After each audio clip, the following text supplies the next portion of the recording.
Chennai K நகர் ESI மருத்துவக் கல்லூரி விடுதியில் மாணவரை தாக்கியதாக ஒப்பந்த பணியாளர் கைது செய்யப்பட்டுள்ளார்.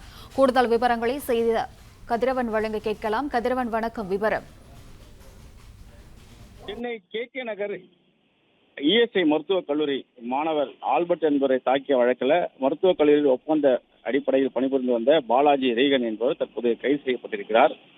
நேற்று இரவு 11 மணி அளவில் ஸ்விக்கி மூலமாக ஆர்டர் செய்த உணவை திருப்பி அனுப்பியதுனால ஆல்பர்ட் என்ற மாணவருக்கும் அதே கல்லூரியில் ஒப்பந்த அடிப்படை பணிபுரியக்கூடிய பாலாஜி ரீகன் என்பவருக்கும் வாக்குவாதம் ஏற்பட்டு கைகலப்பாக மாறியது. இதில் பாலாஜி ரீகன் என்பவர் தாக்கியதில் ஆல்பர்ட் என்ற மாணவர் காயமடைந்து மருத்துவமனையில் அனுமதிக்கப்பட்டிருக்கிறார். இந்த நிலையில் இது தொடர்பான வீடியோ காட்சிகள் வெளியாகி பெரும் அதிர்ச்சியை ஏற்படுத்திய நிலையில் எம்ஜிஆர் நகர் போலீசார் 5 பிரிவின் கீழே வழக்கு பதிவு செய்திருக்கிறார்கள்.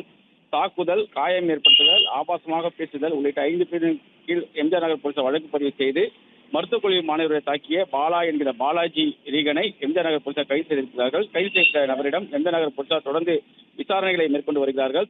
ஏற்கனவே தொடர்பாக அந்த ஒப்பந்த அடிப்படையில் பணிபுரியக்கூடிய காவலாளிகள் 5 பேரை அந்த ஒப்பந்த நிறுவனம் பணியிடை நீக்கம் செய்தும் அதே போல நிரந்தரமாக நீக்கியதாகவும் அறிக்கை ஒன்றை வெளியிட்டிருந்தார்கள். இந்த நிலையில் தான் தாக்குதல் நடத்திய பாலாஜி ரீகன் கைது செய்யப்பட்டிருக்கிறார்.